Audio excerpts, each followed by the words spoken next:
Senhor presidente, caros colegas vereadores, se estabeleceu a discussão, normalmente moções, elas têm mais discussão do que outros assuntos, então por aí já é importante.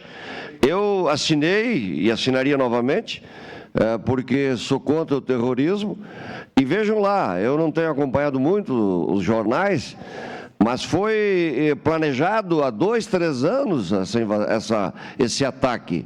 Ele vem sido planejado, manipulado, uma estrutura grandíssima, é um crime extremamente planejado. E nós temos que ser contra isso. Eu sou contra o terrorismo, com certeza. E aqui se estabeleceu uma discussão ideológica, me parece que o Hamas é a esquerda. Então, quer dizer, também existe uma iniciativa negativa aí. Mas não é essa a discussão.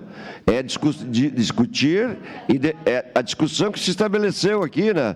Eu estou dizendo a discussão que se estabeleceu aqui, mas eu sou contra o terrorismo, a favor da vida, e é importante discutir sim, e o meu voto foi favorável por essa razão, antiterrorismo, e nós não podemos aprovar que isso aconteça. Obrigado, vereador Renato.